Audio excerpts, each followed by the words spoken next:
Hey, welcome again. We've got another episode of Cardboard Conversations. As always, we're here on Cardboard Odysseys. Thank you again, Bob, for joining. How you doing, bud? I'm doing good, I just had some weird, I don't know, spider web hair or something on my mic that was just kind of waving around in my eyes. So sorry about the weird There you go. grab there, but I'm like, I don't want that in my mouth, whatever that is. It's not looking like it should be going in my face hole. He had some very special mushrooms on his burgers, so it's going to be a fun episode tonight. I'm just messing with y'all. Yeehaw! Hey, what up, Solar God? Good to have you here. What an action-packed week for just games. Holy crap. Oh, man, it's been pretty wild. Oh, we got Twiddler here, too. What up, Ed? I bought $1,000 worth of cards this week. You know, honestly, I'm looking at over $500 next week myself as well. So I gotta say, I think trading card games in 2024 are alive and well. What do you think as well, Johnny? Hey, evening to you, and thank you again to all our channel members and subscribers for helping support and grow the channel. If it wasn't for viewers like you, I don't know if we could make quite the same content that we do. So thank you guys. Actually, thank you, I Bob. actually have giveaways. What? And so we'll get to this, later, but you do have to do something for them. But yes, indeed, Bob giving away cards. Legit. And look at that. Solar God says they just bought into 700 in singles and 400 into sealed. Wow, look at you go. Oh, my nose. I'm going to mute myself for that. And what is Solar God? I'm interested. That's quite a hefty price tag on singles. That's an interesting move. I wonder what you're getting into. Let us know in the comment section down below. Yeah, let us know. I'm curious. Mrs. Hillbilly, you'll be excited to hear some of the stuff that I've said this week. Or about this week. So we got action in trading card spaces. We got action in video games this week. A couple of big releases happened this week. Absolutely. So we're going to cover all that. So stay tuned. This should be a good one. We want lots of our audience participation. I tried to combine those two words. It didn't go well together. Artiation. But beyond that, there were announcements. Unless you've been living under a rock, about Magic the Gathering, and some spoilers. So, Pat, you said, we were talking about that before the show, and you said you had some queued up. I think that's a great lead into tonight, and then we can get into the giveaways and all the purchases and whatnot later on. Let's get right into it. Let's dig into it. Hopefully, some of you guys have seen the stuff out there. If not, well, buckle up, Buttercup. Absolutely. Let's get right into it, shall we? So I've got some Modern Horizons 3 spoilers here. So let's go ahead, zoom right in for our viewing audience. We're starting off. They didn't get too crazy into it, but they did share out that they were going to have an entire cycle of these flare-ofs. So it seems as though they're really into the free cycle that premiered in Ikoria, deflecting SWAT, fierce guardianship, and cards of that cycle. So here you see a sorcery for 1 and 2 green. At sorcery speed, you may sacrifice a non-token green creature rather than paying the spell's mana cost. You can search your library for up to 2 basics, reveal them, 1 onto the battlefield tapped, 1 into your hand, shuffle. I mean, that's just cultivate, but with a free side on it. It's pretty interesting there. I think that's a sacrificing a non-token green creature. That's kind of poopy, in all honesty. Now, if it was instant speed, it would be way better. Oh, I'll certainly give you that, but I'm just thinking in green. Let's talk about it. What are most of your 1 and 2 cost green creatures? Elvish Mystic. Okay, let's be more specific, like type of creature. What do we call them colloquially? Chump blockers, No, mana dorks. Twinks, yeah. Right. So you're sacrificing ramp to ramp, but it's I don't know. I'm not a fan of that at all. Right. Now if it was sorcery, if it was an instant instead of sorcery, then you could chump and then get your ramp, right? Oh, and you know, Tortoise makes a great point here as well, Bob, is that sacrificing a creature is not free. And especially with that specific wording they're putting on here is non-token green creature. And now the even sorcery token copies, which has been a big thing in our behind the scenes conversations, is, you know, the prevalence of tokening. But this being a non-token green creature as part of the spell activation cost, super fast, that's a good eye on that. Yeah, I mean, but not to look at the just straight up sorcery, search your library for 2 basic lands. That part's not terribly bad. Right? That's like a one specific what's that card? It's one green specific more than what's the other one? The one that lets you go get 2 basic lands, put one on the battlefield, tap the other in your hand. Cultivate. Huh? Cultivate. Is that Cultivate? Yeah, it's you're 2 probably green. So it's like a slightly better version of Cultivate. Yeah, but it's more specific as well, which is, you know, easy enough if you're playing this in a no, it is Cultivate. I thought it said put them both on the battlefield. No, that sucks. I'm not a fan of this at all. It's a I don't like that. That's too high of a price, especially in green. If it was a non-green, like if this was in white, holy shit! Kodama's Reach doing pretty much the same stuff. Yeah, Kodama's Reach. That's what I was thinking of. But it's nah. I'm not a fan. Not like doing for a rare. Yeah, and sacrificing mana dorks and green seems like just straight up worse. Like if it was almost any other color, it'd be this is awesome. Well, so that's my thing. Is again, they mentioned very specifically that this is the first premiere of a 5-color cycle that they're doing in MH3. So I'm definitely interested in seeing the other takes on this. I'm sure it's gonna be like red. You sacrifice a creature, do 2 damage or 3 damage to another creature. Right. You know, do 1 damage for every point of it. You know, fling. Yeah, I could see that on it. Or, you know, the blue is some sort of draw, or if we're lucky, a counter, and just make. Honestly, I would expect that. That's going to be my tinfoil hat right there. Is that the blue card out of the MH3 cycle is probably going to be a counter spell. That way, it'll be highly sought after, first ever in this product, and then incredibly reprintable afterward. Possibly. I mean, monitoring stuff like that. They keep reprinting that and using it as value. I'm going to say the black one is probably twist. I won't say it's creature removal. Ooh. I'm going to say that it's discard. Okay. Interesting. Hey, what's up, Dualbrain? Don't give away because Sherry Vegas. Just a real quick shout out to Dualbrain. I didn't share any with anybody else. Nobody else knows what I showed you in chat today. Please don't share that. Sherry Vegas might see the stream, so please don't spoil it. It's a birthday gift. And speaking of sweet gets, Twiddler is saying that the only thing they've bought into recently is the Fallout collector cases. I got to say, that's actually where I've been putting my money into. That's the 500 plus that I've spent my money on is the Fallout collector boxes. I got a pretty cheap buy-in on 2 of them. October actually is when I put in my pre-order. So as long as they actually honor those, looking to get into some of that. But getting into some of this, I mean, I'm going to say this now because we'll forget, and we just suck at this part of the YouTubes. If you haven't done so, please like, subscribe, share, poke your friends, tell them we exist, have them come join our conversations here. But we have gotten to a point where we actually have to start acknowledging, not have to, but we're lucky enough to be acknowledging our channel members in a little more substantial way. And we're still thinking about more things behind the scenes, specific, and I'm not trying to bait people into becoming channel members. But if they are paying that extra money, I think that we should give them a little extra. So we're thinking about it for all the members out there.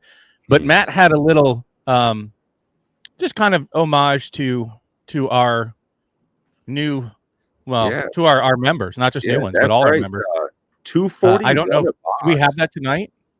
By chance, Pat? Do we have that to share on screen tonight with folks, or is that just not quite fully ready? I don't think I've got that actually pulled up yet in queue. But I do want to thank all of you, every last one of you. Thank you very much that do contribute in some way. It's flattering. It does help encourage us to continue to put our time, efforts, monies, because it ain't free to do all this. So thank you very much to all of our devout audience listeners, even just the subscribers, but as an extra special thank you to the channel members. I just wanted to say that. I'm sorry, you had a thing up. Giggity. Just trying to get. So at any rate, we got our first, I don't know, luxury member. I don't even know what that does for us. Here we go. We go. Martyr Machine. Gonna call that out. That is I don't see the levels there. Whatever the levels are. Silver, bronze, and mythic. Legendary. I don't know what to say. But there we have it. So again, I'm absolutely, when I saw this, I was astounded. We had so many channel members, and it's flattering and it's humbling. So thank you all. And we'll try to make this a more permanent part, because like I said, we're so good at this. It's painful.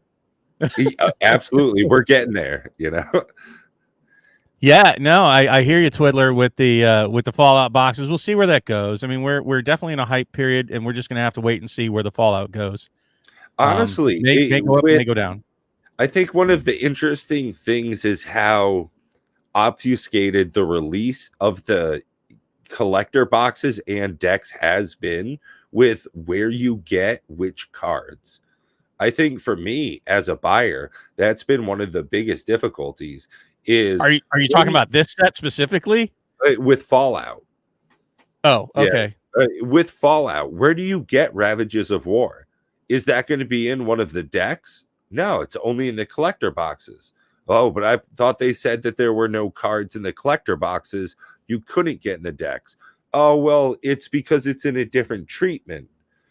Okay. So there are like 30 cards you can only get in the collector boxes. So I think that that's one of the big things about the collecting of Fallout that's going to be a huge difficulty. And I think that with the even streamlined release that they're having of it, of just decks and collectors, is still their clarity with the public, the buyers, is one of the biggest issues that they're having. Where do you get this stuff? I mean, with the Lord of the Rings special collector boxes and the scene boxes, $25 for each scene box, but they actually had new cards in them. This wasn't quite clear enough to the buying audience, and if it was, people might have bought more into them. That kind of that kind of leans into an issue that I saw. I don't know if I got to give what's his name, Desolator Magic, a shout out. So before we do this one, I'm going to present because it really ties in well with what you were just talking about.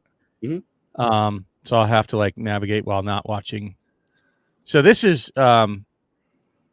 the WotC site, and talk about confusion. And of course, they're already alluding to Assassin's Creed. We'll get to some of that, and Modern Horizons. This is just OTJ, right? So yay, look, surprise, another busted version of Oko. Saying ain't so.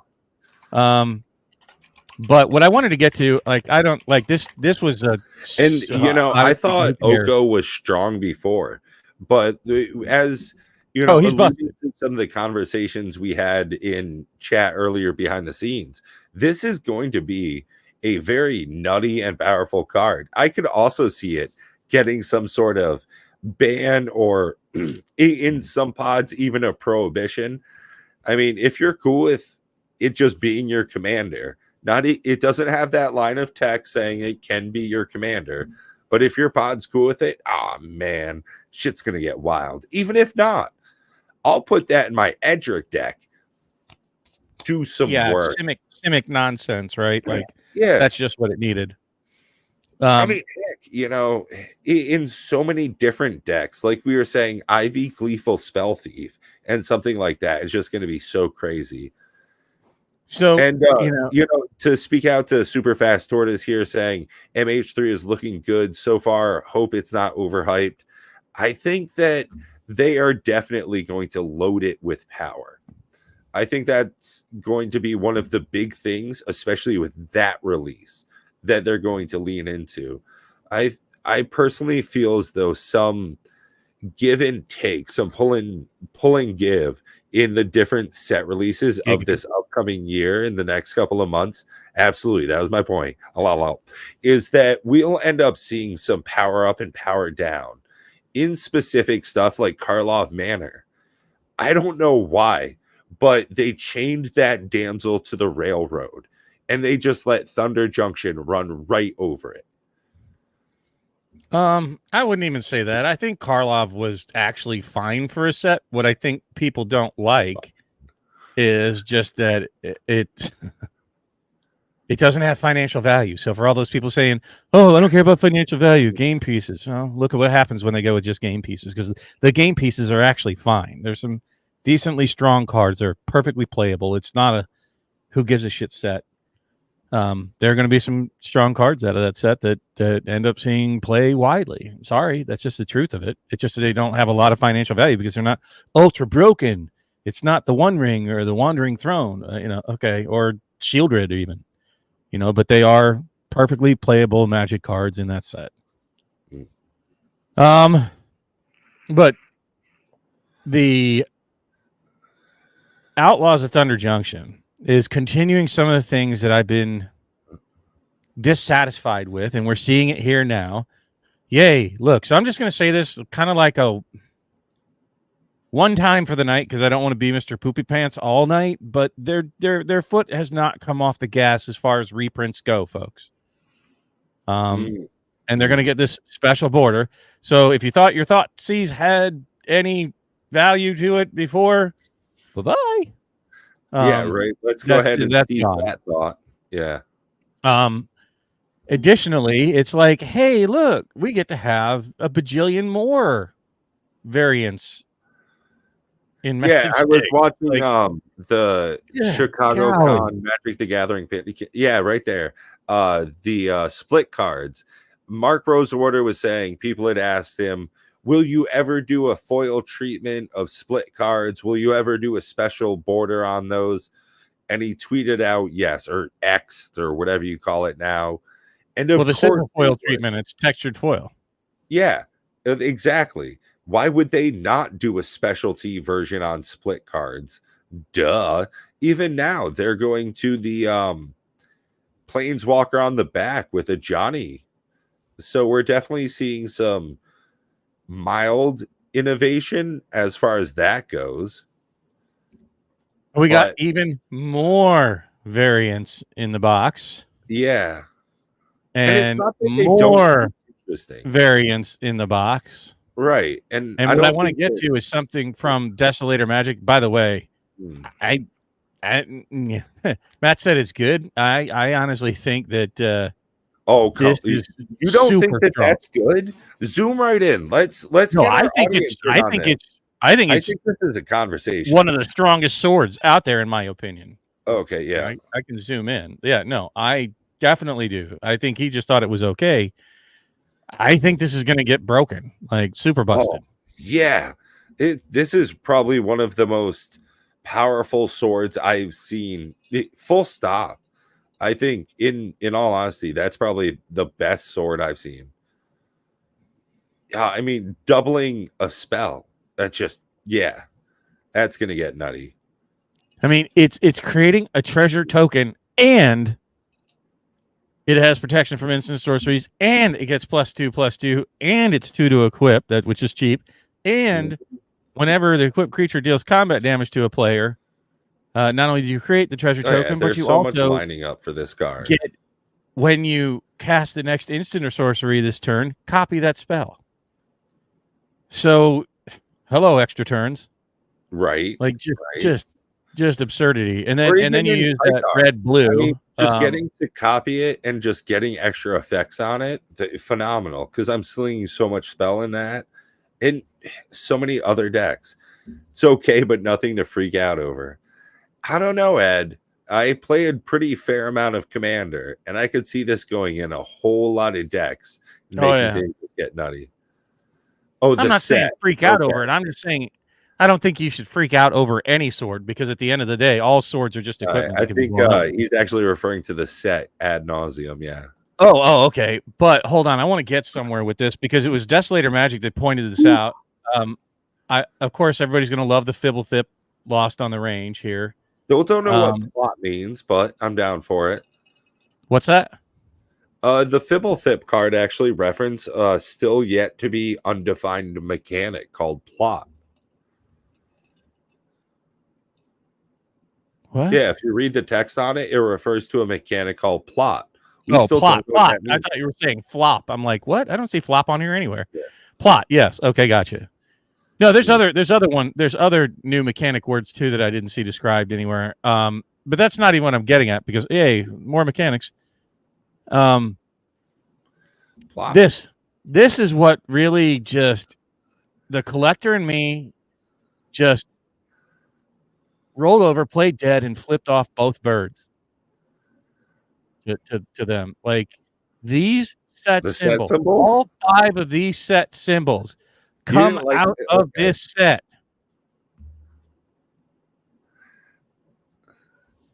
Let me explain that again. All 5 of these set symbols can be got in products from this set. Honestly, Ed, you sound just like I do, because you're from the same area I am. So say water. That's all I got. But I mean, for somebody collecting cards, all right. And what I challenge you to do as a Magic the Gathering player is explain this shit to some brand new player that walks in the store. Why? Like just explaining a set symbol to a brand new player is typically kind of difficult to begin with, because you got the rares, the commons, the uncommons, and now you're going to have 5 different set symbols in one set. Explain that shit to new players. You have to now start carrying the card catalog with you to even identify where the cards are coming from. Why? Even in a set? Yeah, I don't get the reasoning for this. Oh, because it's the I don't know. I think one of them is the commander. So the first one, let me kind of point this out if you want to blow it up, and I'll try to use my bad understanding of this. So this first one, this is the regular set symbol, which is supposed to be like a futuristic cowboy hat, a la B2 Bomber. This is the set symbol for the commander deck. We're kind of used to seeing that. This one is the special reprints that we get for like the Thoughtseize. This one, almost FFI, I think it's like the like special guest star paintings, like the special guest symbol. I don't know. Fuck if I know. On this last one, Friday Night Fights, I don't know. Oh, special guest. I don't even know. This is a special guest. I'm sorry. It even has an SPG, special guest, OTG, Outlaws at Thunder Junction, Outlaws at Thunder Junction Commander. I don't know. I don't know. This is just dumb. I don't know. Yeah, honestly, I'm with pretty much everybody in chat. Solar God here saying it's goofy as fuck. One of the things I love about Lorcana is how easy it is to collect. Magic the Gathering is making it even more difficult. I am going to say that they do a lot of promos, so they have promo symbols in Lorcana. If you want to say that's confusing, but if it's not the standard symbols, then it's a promo. Like, that's the best way I can put it. And it says promo at the bottom for like 80 plus. I think so. Yeah. But this is a standard set. Is this what we're going to look forward to for collecting in standard sets? You know? They don't give a shit about collecting anymore. Yeah, They just don't. That's what this tells me. All the variants, all these different set symbols, all the different prices and products and SKUs and this and that and the other stupid thing. They don't want you to collect anymore. They just want you to buy. Yes. Yeah. Like, so I got off the reprints, but even this, it goes back to my original statement, and maybe just, get off my lawn, kids, damn you. But it goes back to my statement that they don't understand the product that they're creating and selling. They just inherited it. Right. And they're trying to use other marketing gimmickry to sell it. And it's like, I think I was watching a podcast earlier, a couple of Magic content creators, but they were referencing how 3-4 years ago, when Universes Beyond first started, and we had like the first secret layer with Walking Dead, right? And people were worried, oh, one day it's going to be my Sonic blocks your Captain America, and Gandalf comes in and he's going to beat up your Hulk, right? Well, that's what it's going to be in like 6 to 12 months. Oh, no doubt. I knew that from the first time we saw The Walking Dead and why so many people got pissed off. And I honestly didn't care. But it's, the best way I can describe WotC and many of the things that they're doing, fundamentally, everything that they're doing in concept, I think is kind of healthy. To have special versions, to have serialized cards, to have reprints even. All of that is healthy. To some extent, I think you're absolutely doses, right? In small doses. I like sugar in my coffee. I don't like coffee in my sugar. Oh, right? Johnny, interesting. Okay, he says the second row on the right is the Outlaws epilogue set symbol they printed but canceled the epilogue product because of how bad Aftermath had gone. That's interesting because of the Assassin's Creed expansion set, whatever the hell we're going to call it now, with the Beyond boosters that they're doing, which is almost the exact same product line as the Aftermath set, those epilogue boosters. So interesting that we won't see that Starship Enterprise looking symbol, but at the same time, it's good we won't see that product line, because I think it was an absolute travesty, and I don't know why that's what they start doing that. Once they start doing it, Pat, they're not going to stop, right? So just get used to this, folks. Good question. Where are they? I want to know that. What's Reddit saying about that, Johnny? No, what he's saying is they just smashed them into this set rather than making the epilogue set. They just put them in the set. Yeah. Just that's why we have 5 set symbols, right? Okay. But and yes, no, they're going in the set. We know where the cards are. They're in the set. But what I'm saying is it's 5 different freaking set symbols in one set. Yeah, and he says pretty much the same thing you are there. Yep.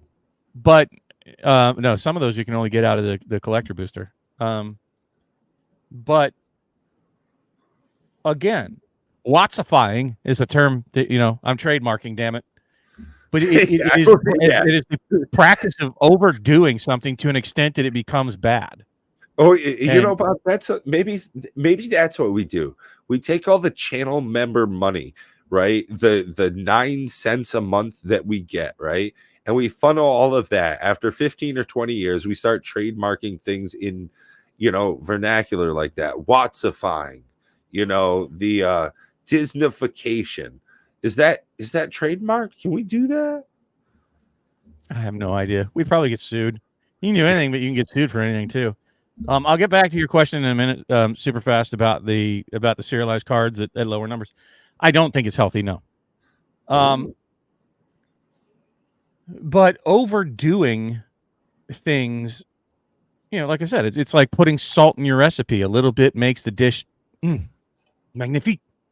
But when you dump, pounds of it in there, it tastes like shit. It's the same thing with sugar or spice or pepper or whatever. Yeah, and we recently had a chili contest at work, and somebody smoked their chili for 8 hours.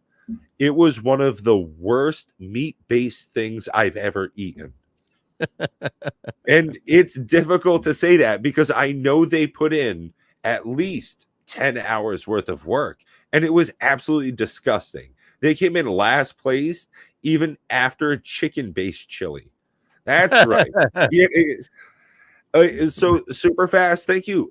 Honestly, love the participation. Always great to have you here. You got a great question here saying, did you see, Bob? Modern Horizons 3 is going to have some serialized cards. So far, they spoiled Emrakul as a set of 250. Are those numbers what you like? Is that a better thing, having a reduction from these 500 down to 250? No. It's not better. No, and I'll tell you why. For a large number of reasons. Number one, they should do it exactly like they did with the Viscera Seer. And if it were up to me, I would not put serialized cards in every set. As a matter of fact, I would have sets of serialized cards across multiple years. And they would be something akin to the list slot, where the list, you don't really know when they're going to drop in a set, but you know a chance that every single booster pack that you open has a very small chance of getting them. And you won't know which set to buy. I wouldn't announce it. They would just be, basically, think of it like the hidden treasures. They would be super rare to where the reprints don't destroy the value of the cards that are printed out there. If you're making it strictly for the collectors, because I don't honestly even see them as a collectible item. They're too rare, too expensive. And that's my point, Dual Brain, is that they jam 35 of them. So even if you cut them down to 250, most people aren't ever going to see them. So great. The reprints won't functionally hurt the value of a card because they're just too rare, but they're also not a collectible item because they're just too rare. Yeah. Right. Hey. So I don't think that they're being done correctly. If you want the Willy Wonka, you got the golden ticket. They need to be far more rare and far more random. You don't know when they're going to come. That's what I would do with serialized cards. Yeah, right. Like some of the older expeditions, invocations, stuff like that. Right, but I would even do it like across sets. Like, say, we're going to have, we just know. We're not even going to announce it. We're not even going to tell you what they are. You just crack them. I wouldn't spoil them at all. Right? I wouldn't make it part of their spoiler season. And then as they get hit by people in the audience, it's like, oh my God, people on YouTube and social media, did you see? Yeah. I just got a serialized Emrakul. I didn't even know it was in the set. The kind of buzz and hype and greatness that it would me personally, the best place to put something like that, or one of these big hit items, play boosters, put it in the average entry. That way, when someone's just getting into the game for the first time, the lowest barrier to entry product, the most common thing consumed, put it in that. And I think that's why evocations and things of that nature did so well, because it was in the single item. Oh, no, I agree. Honestly, I think they shouldn't just be in the base set. I think they should be in any product that they offer. Oh, just across. Even in the commander decks, like possibly in one of those little 2-card packs, or sample just packs, anywhere, somewhere. Even in as a surprise bonus card from Secret Lairs, the secret lair card, or in the starter decks for brand new players at $10, right? Even if you buy those things, that it could just be packed in there. There's definitely enough room for a single card, right? Like it should be. If you're going to make it the golden ticket, make it a lot more fun and a lot more, what's that word? Enigmatic to find. That it's not defined to a single set, but let's say you have a set of serialized cards and you just put them anywhere. Exactly. On that note, though, I think Solar God's got a great point, and I'm 100% behind this opinion as well. Fallout trading card game could and should be its own game. The Universes Beyond, I don't think that it's dumb. I personally do understand why they're doing it. It's hitting people like me for a large wallet, right? I'm definitely buying in way more than I have anything else in the last year. But I could actually see a Fallout trading card game doing fairly well. especially with the random loot drop structure of it and the pack-based opening structure of a trading card game. I could see that actually doing pretty fair. What do you think about that, Bob? Would Universes Beyond be the worst option for their entry into a TCG? No, I mean, I don't know enough about Fallout and their mechanics and whatnot, but I don't think it's dumb for WotC. Like they've already opened that box, right? If you expect Magic to have its own lore and anybody give a shit about it at this point, I'm sorry, but that train already left the station, right? They've already muddied the waters to an extent. Yeah.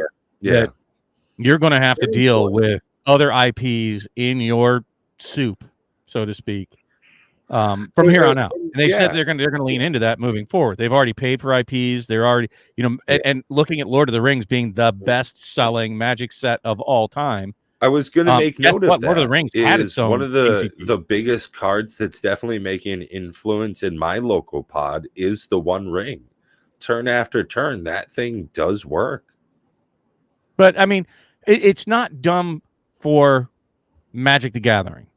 It might be dumb for the Fallout IP itself if they had any interest in getting into and supporting. Understand, once you open a TCG and if you want it to be successful, and I caution anybody getting into Lorcana, and as you all know, I am a Lorcana head, and we had this had this discussion before that it's got a very long way to go to prove itself. I said it was absolutely dumb. Oh, I was talking to Richie Dubs. I'm kind of surprised he's not here.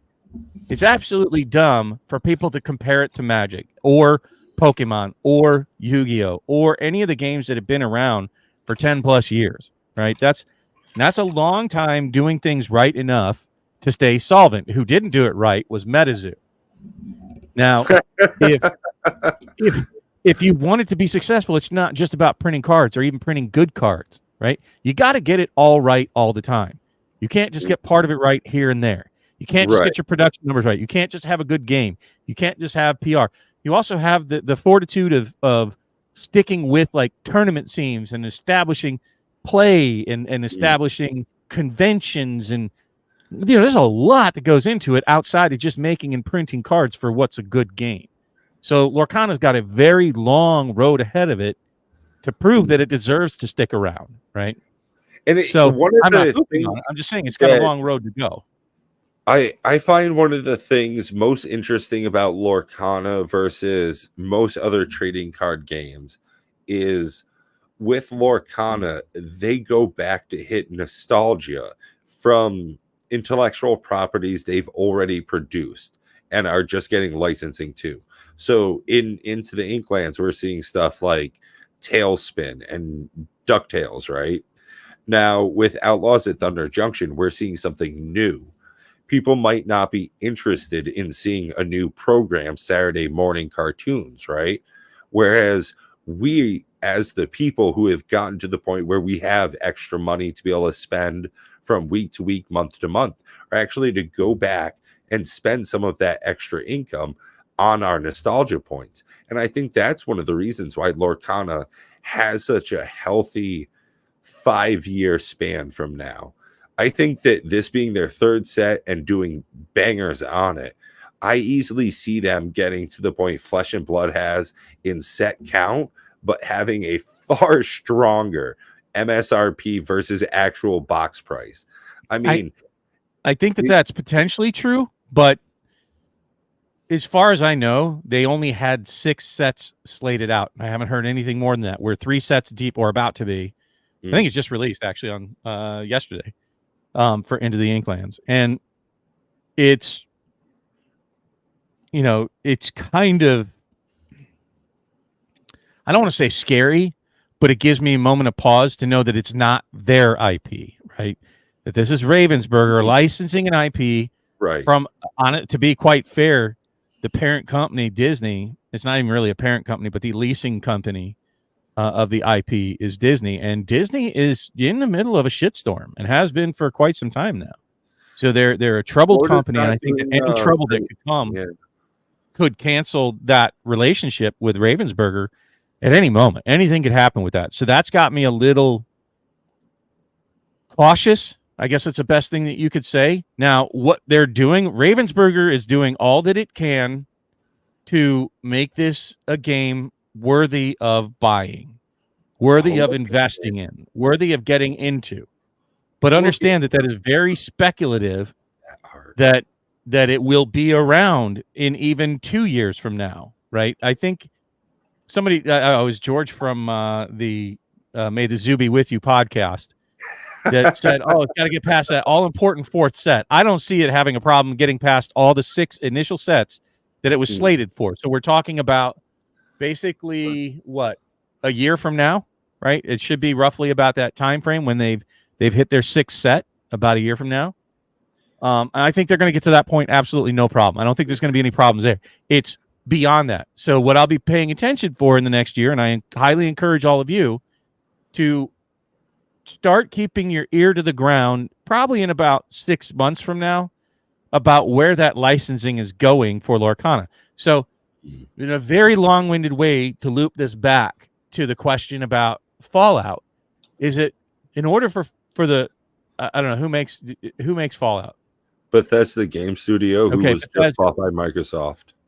Bethesda/Microsoft would have to be willing to commit to all of these things to make a successful TCG. It might tickle your fancy, but understand they got to line up all the printers. They got to get all the tournament dates set up. They got to get all the marketing set up. They got to get all the distribution set up. There's a lot to it, and then they got to think about futurizing that and how do they continue to make that happen. You need all these things in today's market with a trading card game. It's not just automatically going to happen. It's not going to be the LGSs doing it for you at this point. You need to be a legit, no shit professional enterprise to really have a successful TCG at this point. One of the things is still for me, and just to continue to hit on Lorcana while we're here, is singles of some very specific rarity being well over box price. And I love seeing this. And if Twiddler's still here, hey, there you are, one of our great channel members here. I love seeing the opening experience for Lorcana openers when you're ripping open packs and you hit one of these enchanted cards, and it's that big banger. It's hard. It's one in a couple cases. They are particularly rare. Big ups to Sherry Vegas. Not only does she love Bob, but she's got that golden touch for opening these enchanted cards. Oh my God, she is Mrs. Enchanted Foil. So she's opened like less than 20 packs and gotten 3 enchanted foils. And I've opened double that number and I've gotten 0. It's a crazy. So I think that's one of the big things that, like, we're talking about for the evocations and stuff like that, making them in pretty much every product that you can buy from that TCG, but also making them something worthy of chasing after. And this is a great example of that in a card game. No, I mean, I don't know where that's going to end up with the whole foils. There's going to be a level of arbitrage with all of that when all is said and done. But, it's going to take years for that to work itself out. And if you look at it, that's kind of true, Sherry. That's kind of true. But, look at me. Clearly, she doesn't have all that many expectations. But, people need to cool their jets with the expectations that they have for Lorcana, period. Right? And in all reality, any collectible, right? I think that's the big thing right there. Yeah. And people want to find the farther we get away from the ultra black swan event that happened for cardboard in the past 5 years, just be glad you were here and part of it if you were, because I don't foresee that happening anytime soon again. And this event will temper a lot of that. And I think we still haven't come down on the bottom side of the hill of that roller coaster yet. I think that there's a lot more to come. To speak to that personal experience, one of the things that has, I've got a good shelf or two full of sealed Magic the Gathering product. And one of the issues I've personally got, and it comes up a lot in conversation, and I like that it does, is Dominaria Remastered. As much as some things boomed, there were as many, if not more, busts in Magic the Gathering over the last epoch. Let's use that word because it's been coming a lot in conversation recently as well. But in the last era of Magic the Gathering's reprint policy, which I feel started right about post Ikoria Commander Legends. Wait, what is that? 2019, right before the pandemic really got going. And you could say that honestly, Double Masters was really the starting gun. Okay, yeah. The first Double Masters. Yeah. That's when, we've seen master sets before that, but as soon as that one came out, then bam, we had the reprints from Zendikar Rising with the freaking expeditions and all that box topper stuff, guaranteed actually again.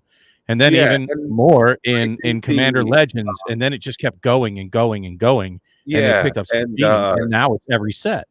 With the textured foils, the rapid and huge. No, that's Double Masters 2022. I'm talking about the first Double Masters. Oh, really? Even further? Yeah, right before Zendikar Rising. Wow. Because really you had, because if you want to think about it, they had all the issues because of the start of COVID. The mystery booster was supposed to come out, right at Ikoria time frame and just didn't. So you had really? I didn't know that was delayed. Yeah, it was production issues and all kinds of shit and backlogs, and that's why the boxes jumped up to like $300 for the mystery boosters. But the mystery booster is 1,100 reprints, right? 1,100 different cards in that set or more, and they're all reprints. There's no new cards in that except for like the test cards. You want to consider that. Then you had Double Masters right there at the same time frame, and then you had the expeditions in Zendikar Rising plus a few choice reprints like the Cobra. What was that? The multicolored Cobra. Whenever you put a land into play and it produces a mana of any color of your choice. Oh, it's so good. But I don't know what that was. That was like a big deal kind of reprint that's now like a $2 card. Yeah. You had Commander Legends with the mana drain and other juicy reprints in there. And even the new cards definitely suffered a lot with that. I mean, specifically Hullbreaker, that took a huge ban, dropped so much in value. And I think the hype for Jeweled Lotus never panned out. It's still very good. I do not think it anywhere near deserves the price tag. It doesn't break anything. It's no One Ring. No, but and then they skip one deck that uses it well. It's Lurrus of the Dream Den, and that's such a niche case. But then they skipped one set with Kamigawa. Like, that doesn't have a lot of meaningful reprints in it that I'm aware of. But then you had Strixhaven. Well, then you had Time Spiral, really, which is all reprints again, 100% reprint set. Yeah. And then you had Strixhaven, which had the Mystical Archives, which doesn't make any sense whatsoever to be in that set. Like, just 0.0 cents. No, it doesn't. It makes no sense. Get out of here. Get lost. Depending on those cards, you can't even play them in that set.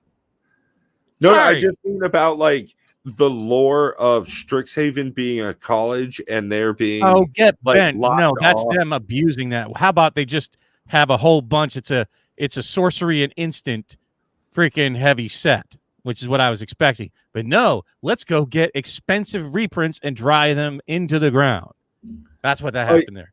Interjection. I would like to give a shout out to our smartest member of the day. Just pulled a Jeweled Lotus and buy listed it. Damn right. That's exactly what you should do with a card like that. Not financial advice. And that's a terrible state of magic. Oh, I got a great card that's really desirable. Let me get rid of it as fast as possible. Like, what? What? You say what? But also, like, I have Cabinet of Souls. You know why, Bob? We both know why, Bob, because it costs like $25 now, and we've had it cost me like $60 or $70 at the time I bought it. Like, that's the thing, is how many times Matt said that shit's immune to reprints. It's immune to reprints. It'll never go below $50. No, yeah, it does. Yeah, right. Oh, hold on. I'm going through the list of sets from that point, right? Yeah. So then you had Modern Horizons 3, heavy reprint. Look at you, fetch lands into the ground, along with a lot of busted cards. Then you had AFR, or AFR was slightly ahead of it. Not really any meaningful reprints there, and people shit all over that set. That they AFR'd it, baby. Bob. It's because it hurt me. That's why. It took the characters I grew up with and loved. I've had at least 15 pounds of R.A. Salvatore Adventures in the Forgotten Realms books. And to see what they did to like my biggest first crossover, just crushed everything else that they were going to do with the Universes Beyond. It set a new bar for me, and it was inches off of the ground. I don't remember exactly what came after AFR. God, that was such a travesty of a set. But then followed by Baldur's Gate, which was even fucking worse. No, because you're blanking out of your memory because they were so bad. You're skipping both of the Innistrades, which did not have meaningful reprints. So hold on. I want to express this now. So we had I was talking about the start of the reprint gun being double masters. I'm going through all the sets after that. And then like, maybe we should chill out on the reprints. And then you had AFR, the two Innistrades, and then they reprinted, oddly enough, the very next set, both Innistrades with double feature. Like, what a just bad and weird decision that shit was. So they learned, we have to reprint or the product doesn't sell. And so they went back to the reprint. Got nothing else to do but that. They can't think of new shit. Yeah. And yeah, I agree 100% with that. Super fast. It's just bizarre, and they tack them in just like with Brothers War, and they're going to do with Outlaws at Thunder Junction, and they did with March of the Machines, and they just shove them in there. Not that they deserve to be there, but they're just their reprint machine has just had OG Innistrades in it. Well, so the problem with that, Richie, is they would have to have cared about it. And for it not to have been a cheap black and white version of cards they just printed. So I think the only issue with that comment is that it's too good for the company that we're buying from. I pooped on double feature as soon as it came out. The concept of it was great. If they were going to do the movie picture poster art on every card, that would have been phenomenal. I would have been so behind that. But it was just a cheap milk more money for lower effort. Like these are all the knobs that they've been tweaking for years to try to drain as much out to give you as little new real value as possible, and then drain whatever value they give you out of that. And it's like, we're going to put it all the value is going to be in serialized cards, and that's going to carry the company. What? That's terrible. That's a terrible idea. I don't know, man. We've got some crazy members up tonight. So Solar God's saying that Baldur's Gate was the bee's knees, that Crimson Vow and double features were the bee's knees. And man, I think Baldur's Gate was absolutely terrible. And as someone who took part of a 9-person set box opening of Adventures in Forgotten Realms Battle for Baldur's Gate, that was awful. I don't want to get monetized, honestly, at this point, because it helps me feel better when I log on to our creator accounts. It was really bad. Let me put it that way. I thought it was really bad, and that like nobody had fun. And it hurts me even more to see Twiddler say that he agrees with it and that it's doing well right now. If anybody is buying Adventures of the Forgotten Realms, Universes Beyond, Battle for Baldur's Gate. No, Solar God is saying that Baldur's Gate was terrible. He's saying that the Crimson Vow and double feature were awesome. Is the shit. That's my issue right there. Yeah. Okay. So I don't know. Shit. You're saying like I don't know if you're being a troll, Solar God, but it's a thumbs down product. Thumbs down. Terrible. All of those products are thumbs down. Sorry. Yeah. That is the epitome of buy singles. Is pretty much anything that says Baldur's Gate or Adventures in Forgotten Realms. It's cool that they're putting in some dice rolling mechanics. That has helped a lot of people with some of the upcoming stuff, some of the things just gone past. But man, that is a left behind at Grand Canyon Joe Dirt child of a set. Like, I would love to just leave that in a dusty place and have no memory that ever existed. I don't agree with your assessment there, Solar God, at all. I need to have some like DJ Longhair stuff here where it comes up and it just has a troll, you know? I don't know if you're kidding, but like compared to Commander Legends, there's just no comparison. Like just not even close. Not even from a monetary value. Just if you say, look, you have to play a tournament with 6 packs, you get to choose either Commander Legends or Baldur's Gate. Like, what? Not even close. Not even because of the financial value, but just just the entertainment. Not even close. Yeah. Sorry. They're not close. I would probably wager that most people are going to win with equal or on par play skills playing Commander Legends cards versus Baldur's Gate cards. And that's the only product you can compare to, because Commander Masters is not something you can compare either of those sets to. That's garbage. But they're not way different in price, right? For the price, give me before I buy any Baldur's Gate, I'm buying some Commander Legends. Sorry.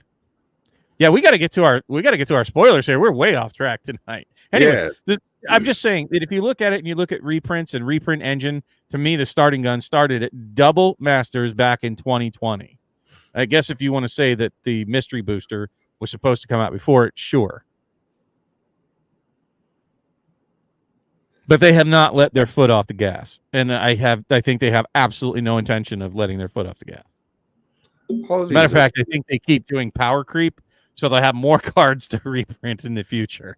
Right. Yeah, we were having that. Yeah, I think that's a great take right there. Is that they're just going to keep putting their foot on the pedal just to be able to keep stuff coming out that they can reprint soon enough. Okay. I am a huge Fallout nerd. I absolutely love the stuff. For Father's Day, one year I bought my dad a acrylic printing of the record that had the box art on the front of it.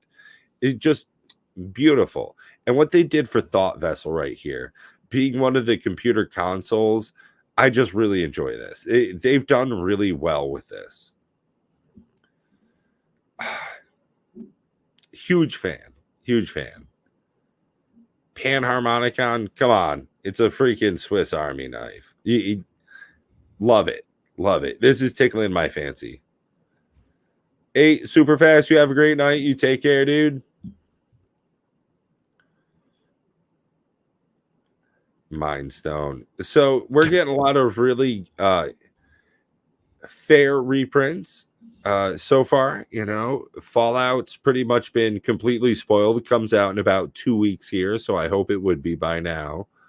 I'm glad that they've stopped their day before kind of spoilers. Actually, I wish they would do away with spoilers altogether. You know, I'd be behind that, Bob. I'd be 100% behind that. Go back to the old days.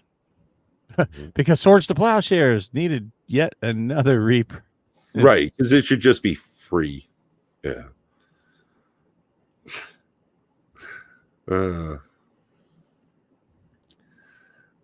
Yeah, so far I like all of these thematically. I mean, even Austere Command. It's that not used like to be a desirable card once upon a time, but no, not anymore. Yeah, the artwork on it though, this is doing it for me. Most of these are nothing for me. Oh, I love all of these. I mean, I've played at least 200-300 hours with Arcade Gannon being one of my companions. All of these are just tickling my fancy. Yeah, you just reprint every MTG set in Fallout artwork. I would probably be behind actually do that on a proxy site. I don't want that from Wizards. I want them to keep innovating and keep pushing the game forward in a healthy, productive, and worthwhile manner. You know, keep going after good contracts with good IPs so that we can keep being excited for new sets coming out. As much as I love Fallout, I don't want them to do this over and over. It takes away that fun. Electro-Siphon. Gee, I just love some of these names. Yeah, I agree with you, Solar God. They're not great on the innovative front. Yeah. Their innovation is reprinting things that did well in the past. We've already seen these. What happened? Wait, what's that? Energy? Oh, energy's everywhere. Yeah, it's like the big new thing again. Because who didn't miss this? Me. Yeah, I didn't want to play with that. I do like this Nerd Rage. This is funny to me. No max hand size whenever it attacks. If you have 10 or more cards in hand, you get 10/10 until end of turn.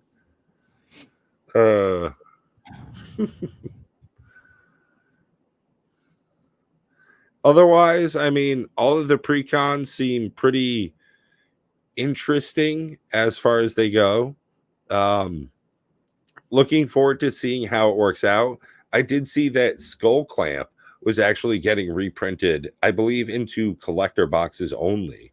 So anybody who hasn't had the fun of playing against Skull Clamp, well, you certainly will soon. It's certainly a degenerate card. Yeah, it's pretty broken.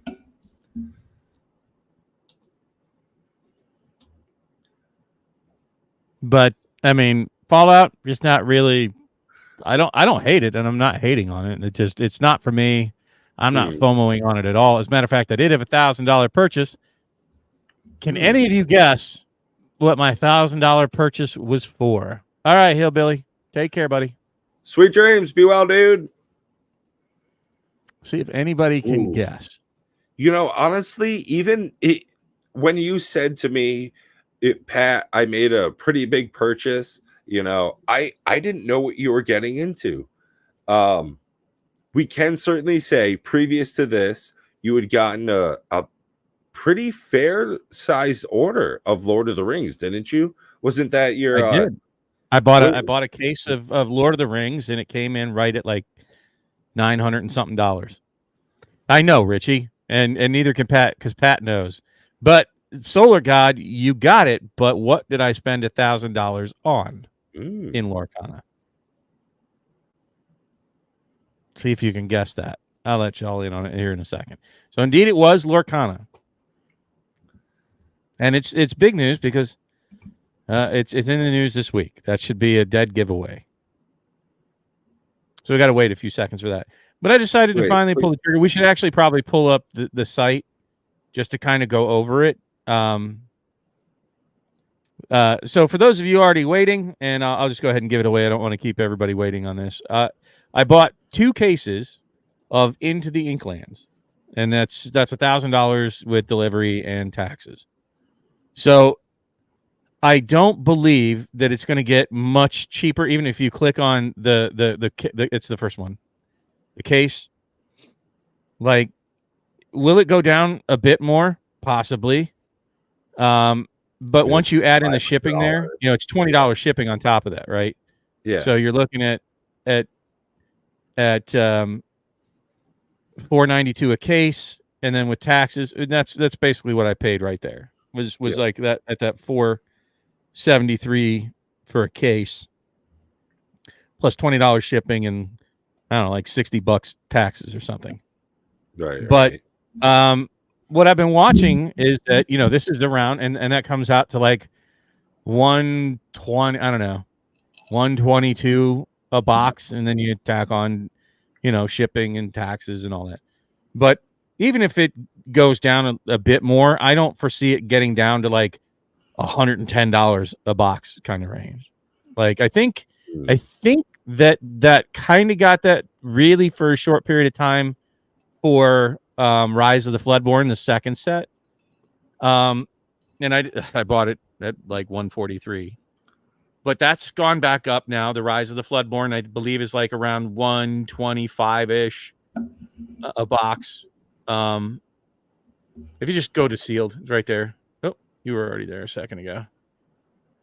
Yeah, 120.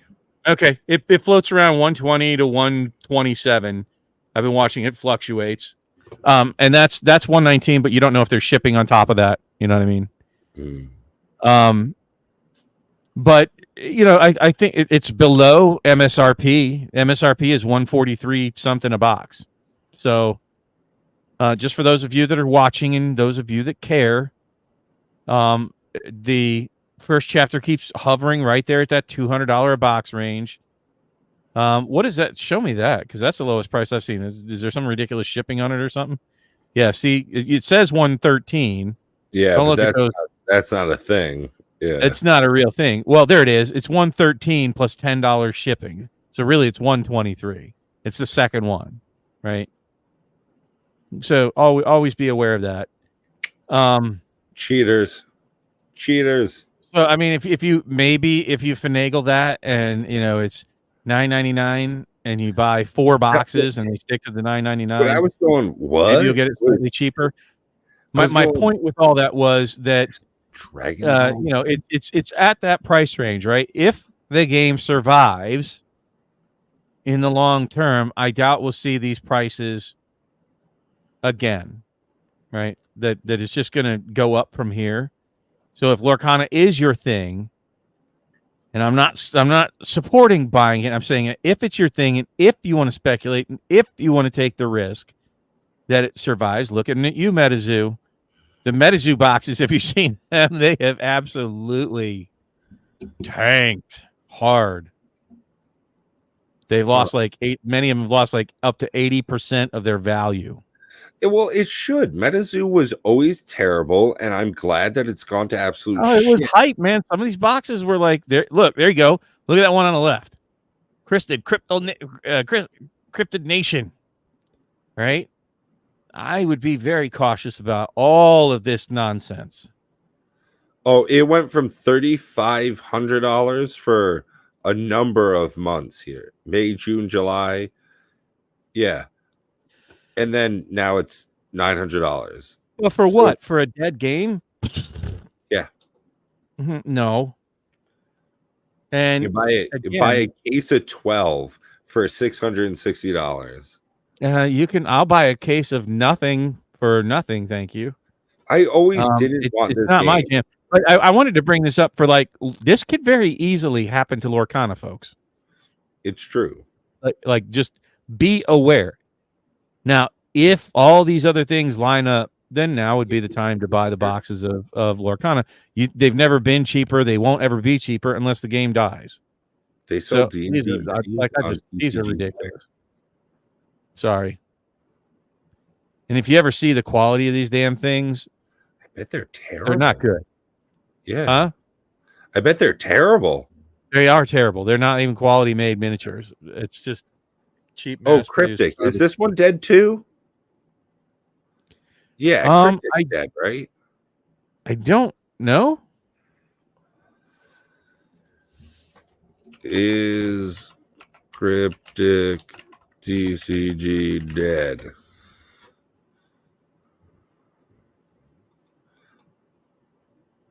Updated last year.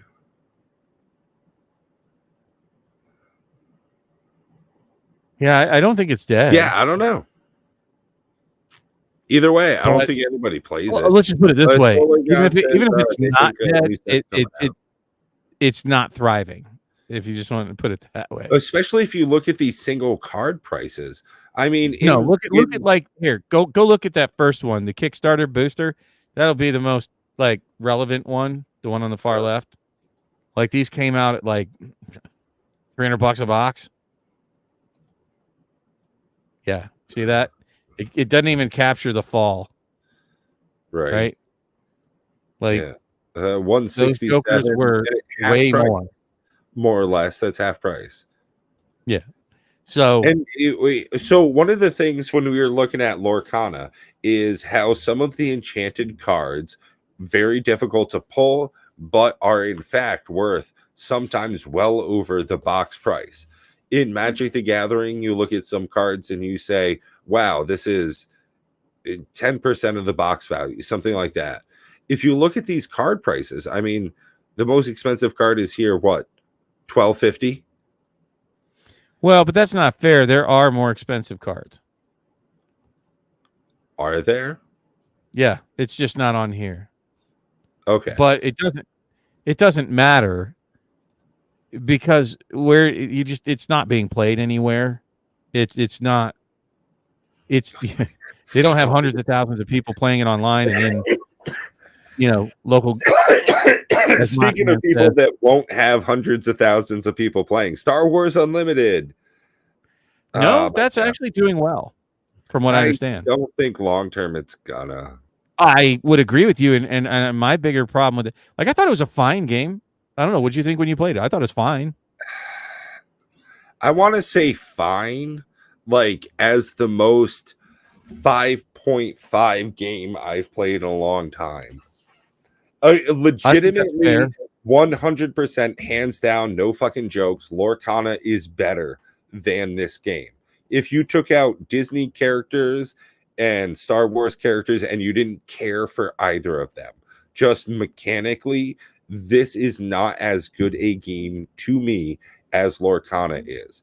The way that it plays. Oh, no, no, like, yeah, no, not even close. Right. And that's just.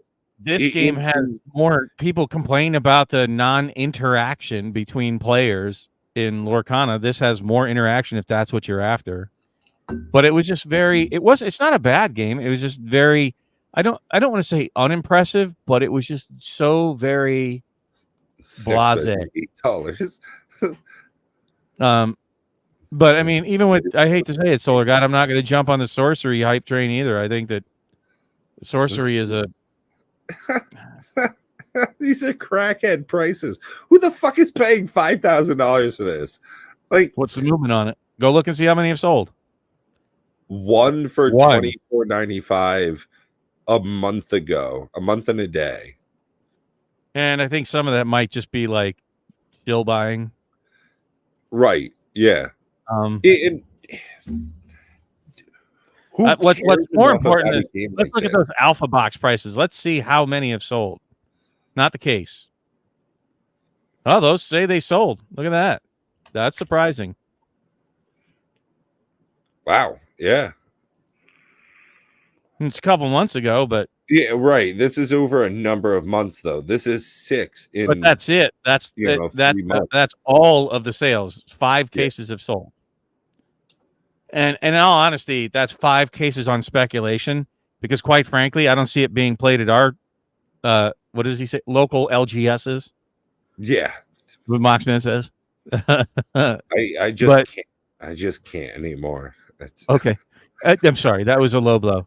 No. I'm good. Okay. But I think this is pure hype. I'll be honest with you. I think sorcery is a pure hype that will go the way of MetaZoo. A beta booster box.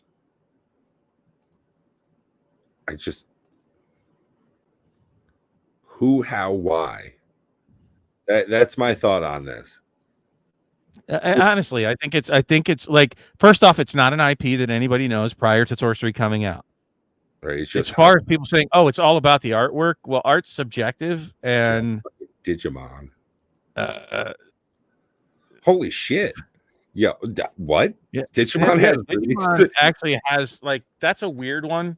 Digimon, and it has a cult following because Digimon's been a thing for 25 years. Yeah, I recently started watching Digimon again at 50% increased speed, and doing that while just like blitzed is just phenomenal. It is ridiculous to see these adorable little critters turn into like giant mechs of destruction. Like Digimon, like I get why people enjoy this. What's weird to me is it's $70 a box, and you can get shit that's over $200. Yeah, maybe like one in a case or something. It's like, whatever. Yeah, buy a motherfucking case. Well, that case is $800. So to get an $800 case and get $200 of cards out of it, cool. Drunk Pat's making mistakes, clicking on shit. Oh no, here we go. No, I'm just messing with you. But like I said, all of these card games have to be careful. They have to be an enterprise at this point. You can't just make card games and expect them to succeed. Like, people keep talking about One Piece being something that's going to go. And when we went, do you remember? you know what I'm about to say? Yeah. When we went to Gen Con, what did we see in giant marketing? And when I say giant, how big was that fucking thing? That thing Probably had like to be 80 feet wide, by 50 feet tall. Yeah. What's that? 80 feet wide, 20 feet tall, probably. Yeah, okay. It was huge. It was like you didn't see Lorcana like that, but where you saw Lorcana was giant lines inside the freaking convention. But that's what you have to have, right? It has to be more than the game. There have to be external components that are contributing to the success of the game. And that takes a team, that takes an enterprise of, the marketing team, the playing team, the tournament organization team, the convention scene team, all of it. You can't just be a one-dimensional game anymore. They've put TCGs on the map with Magic and the other ones that have been around for years and years now. So when you come to the table, you got to bring it now. You cannot just half-ass your way into the TCG. And I hate to say this, and Matt's probably going to get mad at me, and they'll probably never show up on our show, but that Legion Realms at War, nobody's ever even heard of it. Dude, right. And that's what I'm saying. You can't just have a good idea. You can't just half-ass your way in. There are so many issues with that game, but I still think that gameplay is better than Star Wars Unlimited. I don't think that it's not. I keep saying this. It's not about gameplay. Let me ask you this: how was the gameplay for Hero Realms? That was the coin-based one, right? What's that? That was the coin-based game we were playing, right? It's the one the four of us played where you draw the decks. It's a deck builder, right? Yeah. How would you rate the gameplay on it? I enjoyed that. Okay. Which one was better, Star Wars Unlimited or Hero Realms? Hero Realms. Okay. And there's even a co-op version we never got to play. Yeah. But this is what I'm saying. Do you know how much it costs to buy? How much does it cost to buy the base version of? And this is what I'm talking about. Game Piece Army. Listen up. To buy everything was $50. Expansion packs, base game, $50. You'd have to get 2 base games to even buy 1 cheap box of Magic. It's not about gameplay. It's not about game pieces, because this is what you can expect for prices when you print game pieces, right? When they're not special. But the game is fun as shit if you sit down and play it. This is a fun game. Super, super fun. And it's super also low price to entry, easy to learn. Yeah. It is a good time, right? But that's why I really hate people saying they don't care about the card values financially in Magic, because all the ones that we're looking at, it's only about card values. It's not about how good a card is. Well, that's a great point, because if all you're worried about is card value, looking at something like Dragon Ball Super here, right? And you don't play the game whatsoever, and you sell every single card and you try and make money that way. If you don't care about the game, don't get high off your own supply. Don't play Magic the Gathering. Oh shit! Is that really $20 for both starter decks? What's the shipping on that? I might have to go out and get some. No, it's that bullshit. Give me some. Okay. Damn it! I hate that. I really hate that. But still, even at 27, was there shipping? Was there? Hold on, I'll get to your question in a second, Core. Can you go down? I want to see what the shipping is. Like, shipping's included, so that's still not a bad price. $14 a deck. But I could probably just go to the Walmart, and I say it like that because I live in the middle of fucking nowhere, and there's only one. I could just go to the Walmart and pick these up, and they're probably just going to be at, like, I don't know, MSRP. They'll be this, but I'm going to get them. I'm definitely going to get them. So we got to press on with our night because we're so far off track from where we said we were going to go. Speaking of being so far off track, big shout out to Core we want to talk. We want to talk about this. How did it go at last Epoch, and what do we think of it? I played at least 5 hours of it today. I think I thought about this before because I wasn't sure if Matt was going to be here, so I had it loaded up. Two biggest problems with the last Epoch, right?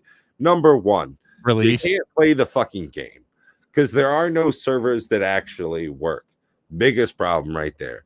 Number two, well, there's not enough of it. You get to end game and you kind of just do the thing. So you start a new character. That's my biggest issues, is that you play with the character for a while, you got to start over. You're able to twink out your characters, so it's super fun starting a game. It's really fast, but you can't really play online because the servers are always jacked up right now because so many people want to play it. I love it, honestly.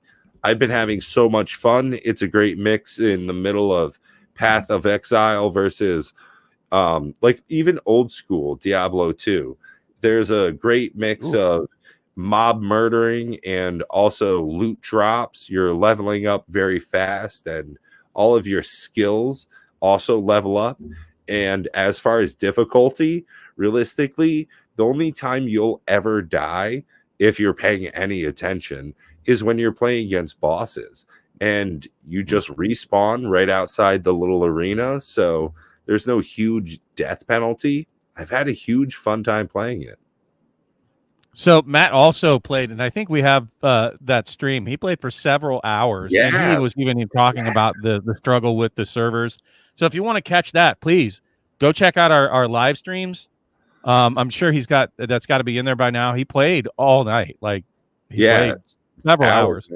Yeah. I did not personally play it because the other big news this week, if you want to talk about releases or releases of kind, Diablo 2 Resurrected had the ladder reset. So we're now in season 6, and I'm not pushing it hard. I'm not grinding hard. So you know what you're going to get out of Diablo 2. There were absolutely no changes whatsoever that I'm aware of in Diablo 2 Resurrected, and they just simply reset the ladder. And of course, those that are chasing the dragon are already up. When Richie and I looked at it last night, there was somebody already at 95. So I suspect maybe they're like 98 today. I'll go look at some point. We're not streaming it yet. We have an objective of what they would call like solo self-find, but the group version of that. We're not going to play with other people in other games. We're not going to go out and trade. We're not going to buy any runes from sketchy websites. We're going to try to get through the season. So it's something to just keep kind of tuning into.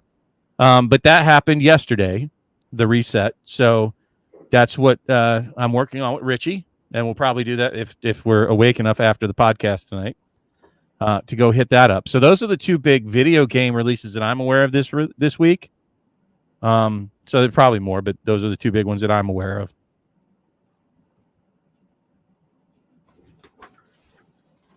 Sorry about that. Your buddy's PC getting bricked by last Epoch. Oof, that's rough. Never had a game brick my PC. Yeah. I mean, I've had some technical issues here and there for sure. It definitely feels like a game that could have used a bit more polish, but for the $35 I paid for it, I am happy with the amount of fun I'm having out of last Epoch for sure.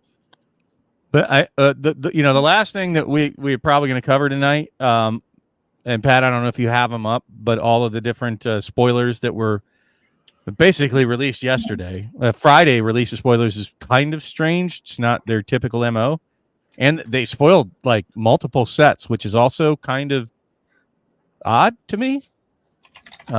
But we can go through those.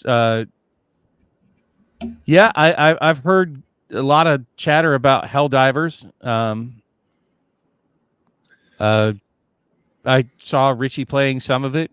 First-person shooter, go that. So let's go ahead and get into some of these spoilers and just give some thoughts. We'll try to keep it Bloomburrow here first, which I'm probably going to focus more on the artwork out of this set than anything. I understand that. It's pretty cute. I like the we finally get a Lutri that's not banned. Yeah, right. Yeah. Anthropomorphic. I don't know. I can't say that word. More rabbits. My rabbit tribal's coming together. Animal critter peoples. This is pretty adorable stuff here. Some of them They're called furries.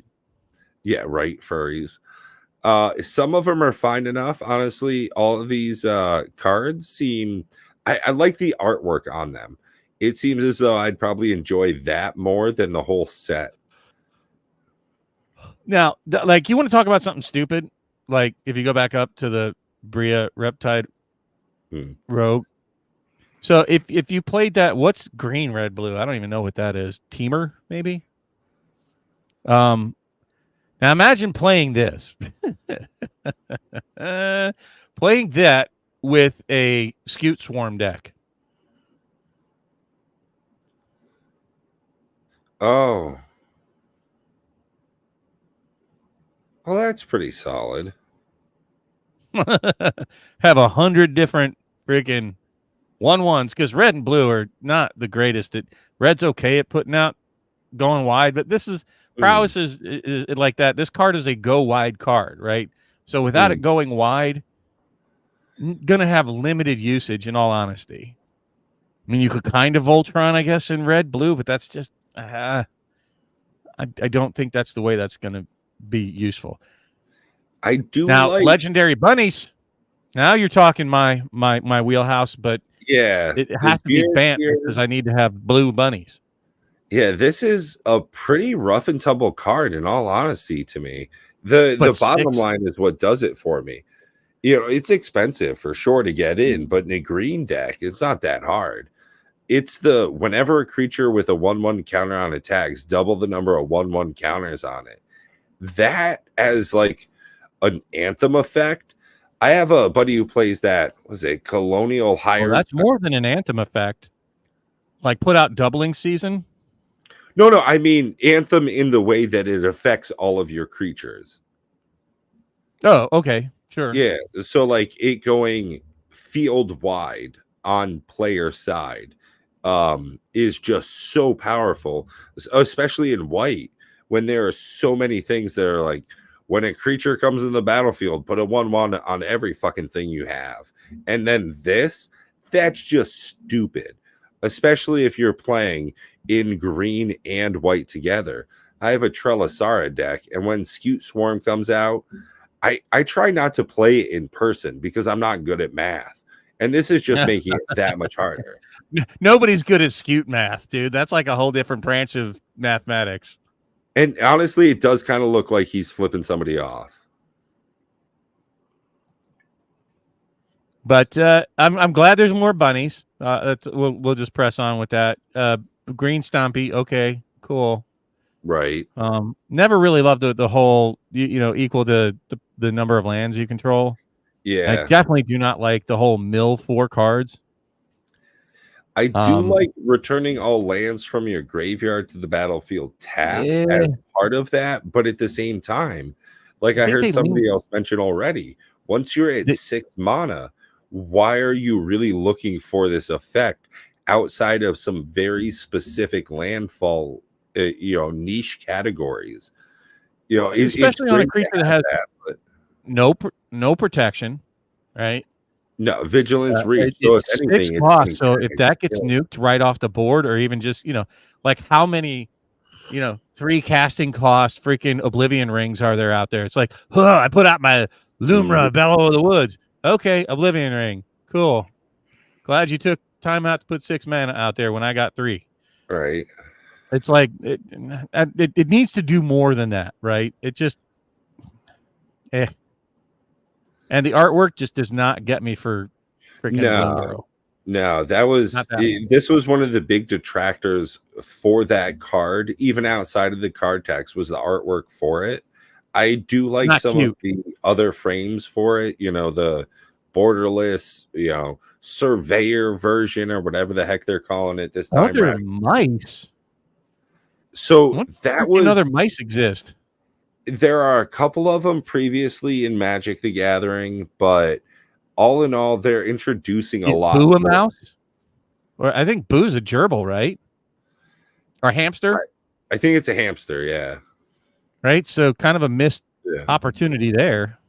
And the effect down here, when it enters, create Crag Flame, this artifact that has 1/1 vigilance, trample, haste. It's an equipment, equip 2. solid enough, but it doesn't speak to me as a deck.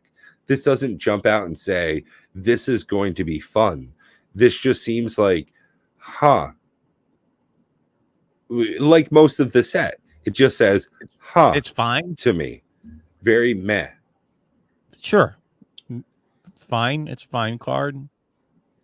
Okay. And so that covers Yeah. Yeah. We got to get on to Modern Horizons 3. I think, I forgot about Assassin's Creed. We can go do Assassin's Creed. So we're getting some reprints, and we're actually getting some cards named after real figures from history.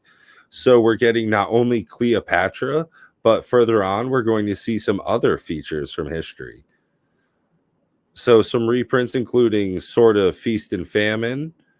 We're getting some new cards like Haystack, which is definitely something we've all seen if you've played Assassin's Creed. I'm actually going to dig that totally for Commander Raids. I think it's pretty solid, especially with how often we're goated, as it were. And they're trying to hit a lot of the different Assassin's Creed games, including Valhalla. So we've got Ivor Battle Ready here. Vigilant. I'm just saying, Haystack will protect your commander in Commander Raids. Oh, yeah. In general, that's a good card for me. Yeah. There's a lot of cards coming out for my Kykar deck. I'm definitely seeing a lot of Jeskai cards in the last couple of previews we've seen here. So Fallout's definitely doing that deck well. And as I mentioned, we're seeing another actual person from history. We've got Leonardo da Vinci coming in. And in all honesty, I don't think it's that great. What? Leonardo da Vinci here. I don't think it's that good a card. No. And that's disappointing because you know what? Secret Bob fact, Da Vinci's one of my, if not my favorite person in history.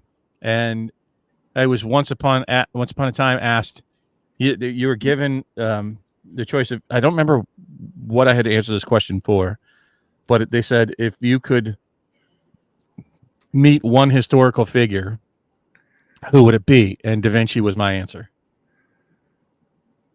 Oh, so there's a joke actually for this. If you could meet one person from history, alive or dead, who would it be? And then you say some shit like Donald Trump, dead. I was being serious. I mean, I'm fascinated with Da Vinci. So to do him dirty, that feels weak. Oh, and yeah, George Washington incoming. Soon enough. We'll get July 4th edition, red, white, and blue. So we'll have a Jeskai only deck, you know. It's interesting. I've never seen Cover Ben Franklin as your co-commander. What's that? I've never seen Cover of Darkness before. Not that I can really think of. So seeing it as a reprint here. I feel like that's a reprint.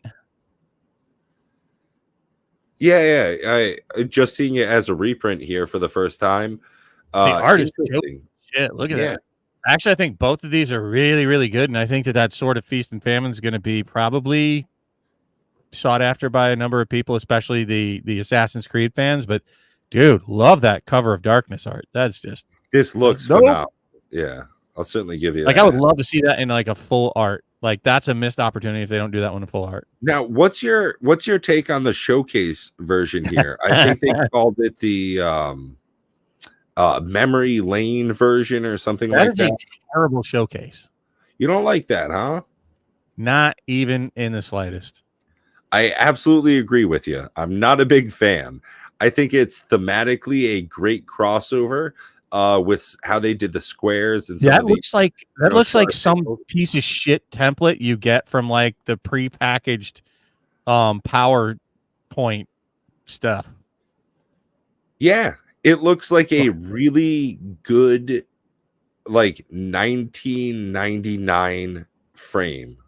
Like somebody who spent a lot it's not for Magic the Gathering, and as far as artwork goes, not a huge fan. As far as the crossover goes, I think that they did Matt said. We need one of those justice to Assassin's Creed and the whole like Animus kind of look. But I am super looking forward to not buying any of this set. Oh, I don't Richie, AI generated 100%. Freaking A, man. I could see that. I don't care what Matt says. We need one of those stream decks to just have like the buzzer. Yeah, right. That's a no-go. And that temporal trespass, go back to that again. Is that I don't think that's a card. 11 casting cost. I think Dell, because we need Dell take an extra turn. This is definitely a reprint. Yeah. Temporal trespass, maybe. Hidden Blade. I mean, that border is just so not doing it for me. It's weird that it's flash. Like, cool, but at the same time, no. So many of these. Talking about the effect. Hold on, go back to the effect because I was so off put by the art on the left that, and not the art itself, but the frame is just like poof. No, not doing it. Hidden Blade enters the battlefield, attach a target creature you control. If that creature is an assassin, it gains death touch until end of turn. Equipped creature gets +1/+. Core says yes. Stream deck. First strike. I'll look into it. 4 for a surprise freaking gotcha. Yeah. Yeah. Whereas if you're pretty much playing any deck that has black, you could just do that. Now, if it was double strike, then we'd be talking. Because double strike could be like a game ender. Like, oh, you're not going to block? Bam! Double strike, bitch. I think bunches of not worth it. Animus is not bad. This is an interesting card. What's your take on this, Bob? Wait, what does that have to do with Assassin's Creed? With a computer? This is what you... So Assassin's Creed, the actual plot of it is like you're a person in the year like 2200 and you go into a machine called the Animus and you get to live genetic memories from your ancestors. Oh. So like thematically, it's a pretty cool card because of this idea of like digging up the past and reliving it. But outside of that, it just seems like mechanically, it's kind of a cool card.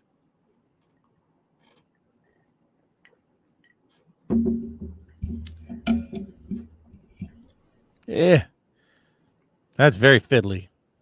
Very fiddly. Agreed. And a short spoiler section here. So we're not seeing too much from Assassin's Creed. Still pretty far out. This is the big one. Modern Horizons 3. So we already picked out Player Cultivation and Lilia. Very disappointed with the Priest of Titania reprint again. Oh, dude, yeah. There's so many copies of Priest of Titania already. Stop. Well, and along with that. Look. Hey, look. Just like we called it. Freaking Allied Fetchlands in Modern Horizons 3. What a shocker. Yeah, and we're getting the whole. And I am not touching any of that with a 10-foot pole. So let me give you that, because that's like, I'm not going to be hyped and buy into it. Do me a favor. Can you pull up the prices on TCG Player for Modern Horizons 2 and Fetchlands thereof? Both the sealed box and the Fetchland prices, please. We're going to look at that with my 9 boxes of draft and 5 boxes of set and 1 collector box sitting on the shelf sealed. Yeah, look at the price of the draft box, folks. Yeah, $160. Let's call it 173 because you know what my price point is on those boxes. That's getting very close to your experience with Dominaria Remastered. Only I have probably 12 boxes purchased at $210 plus, and I have set boxes purchased above that. Now let's go look at the freaking Fetchlands out of those sets. What are you doing? Oftentimes, I've seen a couple of things on MTG stocks where you can find the Fetchlands that way. I don't know. You can just go over to the left and do land. If you go over to the left, do land. If you go down land. All All right, so here's all the fetch lands, folks, and the Cabal coffers and the special versions, but we should really be looking at like the lowest prices of these things, not the special fancy versions, but you can get them in there. No, you got to get rid of basic lands. You got to go at least rare, but then it'll get rid of the mythic lands. It's fine. Go rarity rare. All right. Look at that Mishra's Factory, 20 cents. Yavimaya Cradle of Growth, $6. Mark Flats, $13. Yeah. Uh-huh. Yavimaya even cheaper, $6.30. Yeah, I'm going to bet that's not it. I bet if you go over there, it'll be more like $13. You're right. Yeah. Yeah. Actually, damaged. Fake news, a damaged one. Who wants a damaged one? I don't. Right. But this is what I'm talking about. These are the prices that we're going to end up seeing, I believe, close to it. Now, if they reeled back in the print run numbers, if they scaled back, maybe it won't decimate them so much. Remember, all of these, like the cheapest ones were like $40 before all this started. Right? And now the most expensive one's not even $40. Even the fancy version of things. Forget about Urza Saga. That's a different case. But even the fanciest retro frame Misty Rainforest is not even $40. That was $100 card or $75 card before all this started. So will they print it to the degree they printed Modern Horizons 2? Unlikely, because they still have probably some in their warehouse. Right. Yeah, Scalding Card was $90. Yeah, no, that's exactly what I'm saying. So do not look, folks, at these Allied fetch lands and get super excited about them. My serious advice to you folks, if you need them right now, proxy the shit out of them. It'll be cheaper. Just order a whole bunch of proxies. Wait for a year to a year and a half after release of Modern Horizon 3 if you really need the fetch lands, and then only buy what you need. Don't speculate that these are going to go up, because I'm going to tell you right now, the fetch lands, the enemy fetch lands, they are not recovering in price anytime soon. And I think Core MTG has a pretty interesting point here, saying that Modern Horizons 3 is the real Commander Masters. You know, we're getting a lot of very solid reprints, and along with that, some powerful new cards at a far more palatable price. And I think that might be the point that Core is trying to make. I don't think that it has the same. They're nuking the value even harder, just as fast as they can. Yeah, it's definitely got a very similar theme. I'll give you that. They just can't nuke the card values fast enough, folks. And speaking of destroying pieces of our history in Magic the Gathering, we've got another Ajani coming up. And this is Ajani Nacatl Pariah. When it enters the battlefield, create a 2/1 White Cat Warrior creature token. Whenever one or more other cats you control die. I don't think that's a reprint. No, it's actually got a backside that's the Planeswalker. I don't think I can flip it here for some reason. Let's see if I can just get it. Yeah, here's the other. Wow, why is that so much bigger? Okay. Reasons. Yeah, that's what she said. And it's not interesting to me, except for like maybe the ultimate. But even then, you've got to wait a little bit. What up, DJ? Dude, like, what the ding dong on this one, right? It's basically they banned balance from the game, and then they put it on this card. Okay. Yeah, not particularly feeling it. I do love the name though. It that heralds the end on this colorless card here in the middle. Well, I'm digging the next card. It that heralds the end. Psychic Frog, huh? That's your jam. Oh my god, the Gremlins has energy. I'm telling you, Bob, everything's getting energy. You see it there on the left? Yeah. It's like the new thing. I think even Outlaws at Thunder Junction, I believe, is incorporating some form of energy production or consumption. I know in Fallout, it's a huge thing. So taking the psychic frog with that tongue that'll get you high. Yeah, trippy indeed. Time capsule. Psychic frog. I think it's a shout out to Psychotog actually. So it's supposed to be doing something similar to that.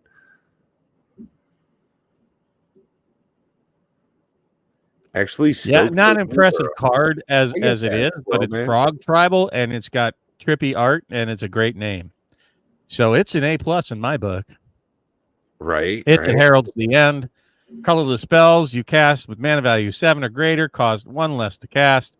So it's an anthem. Other colorless creatures you control get +1/+1. And a new Emrakul. Who doesn't love that, huh?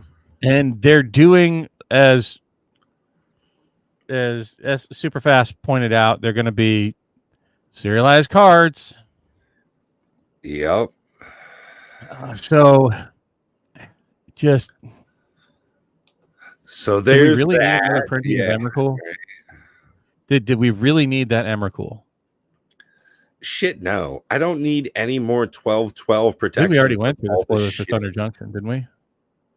I don't think we went through. We kind of went through. We didn't cover them, but the Hell to Pay is like one of the newer ones that I think. I honestly see this getting kind of busted in a way. It's not busted, but it's very strong.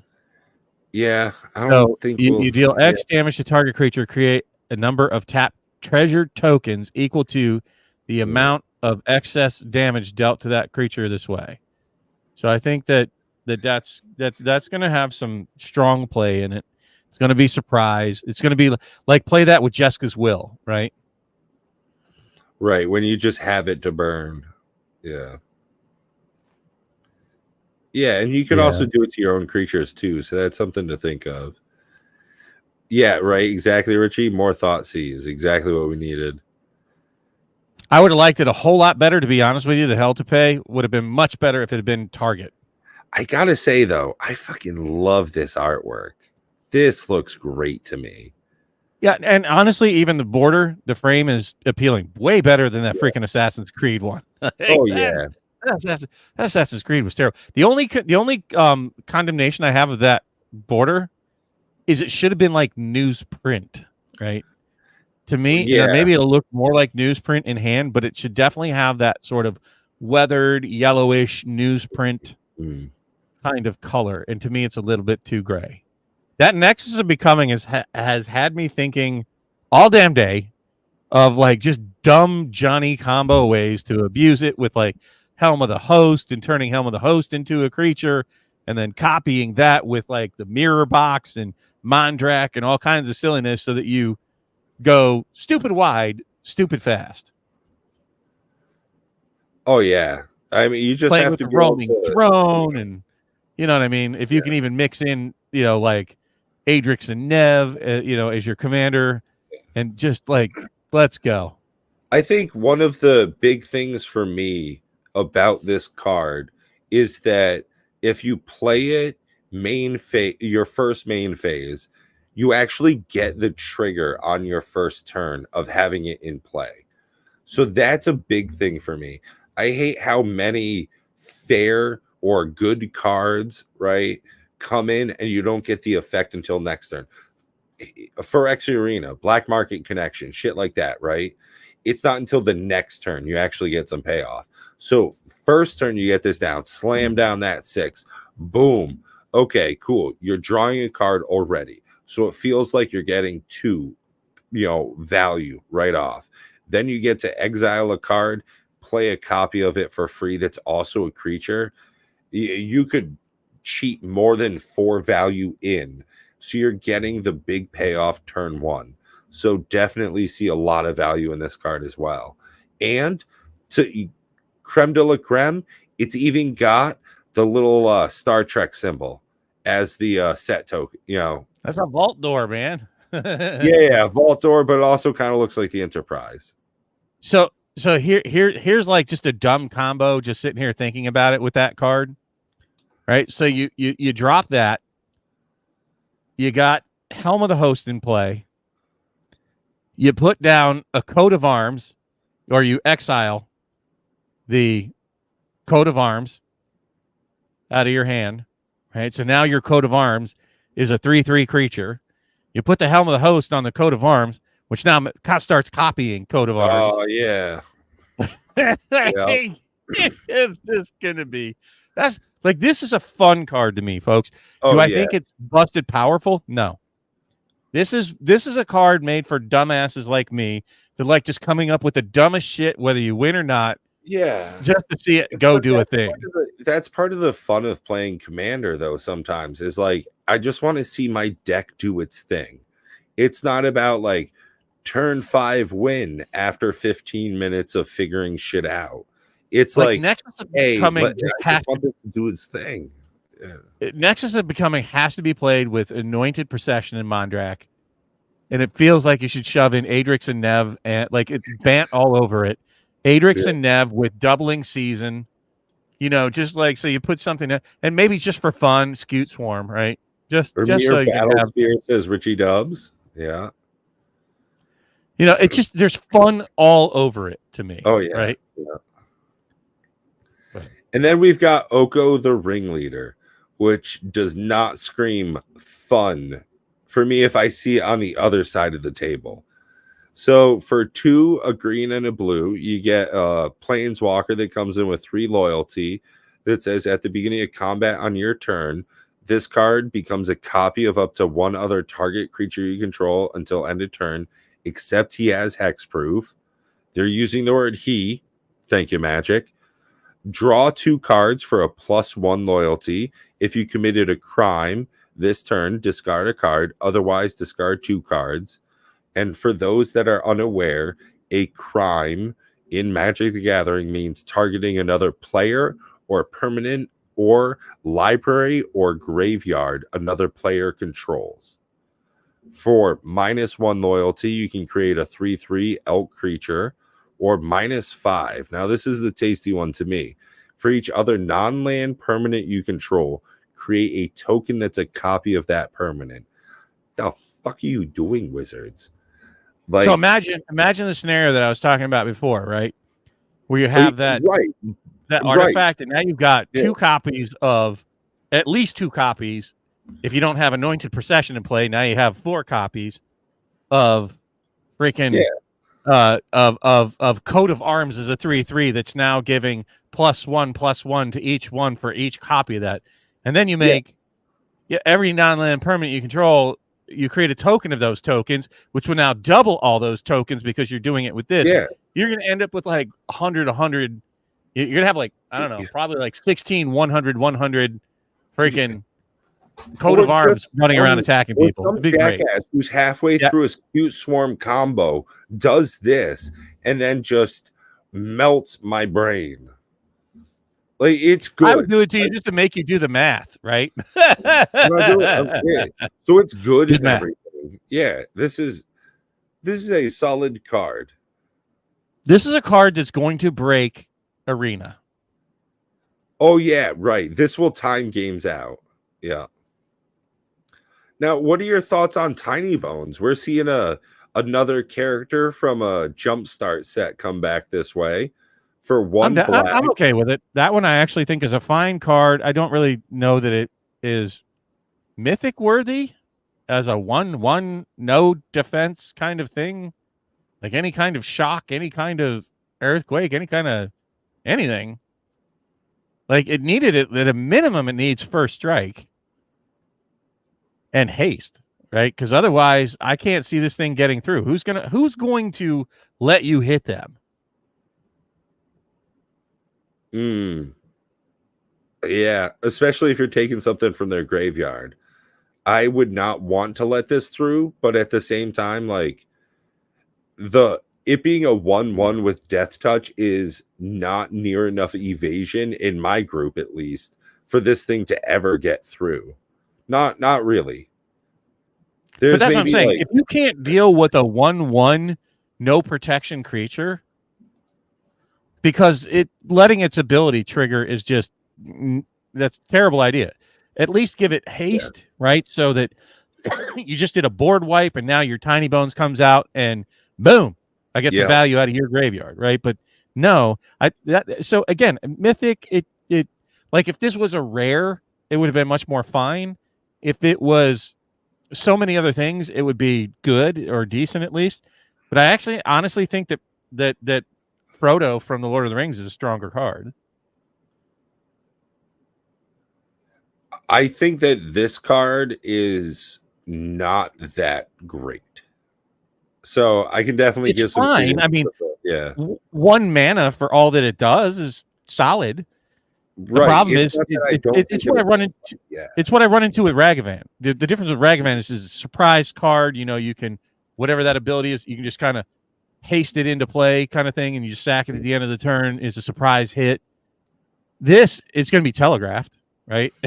Somebody's going to react to it. Right, going, no, you're not casting his biggie out of his graveyard, which is the only reason you even really want to play this. Because early on in the game, when there's nothing in the damn graveyard, it's just 1/1.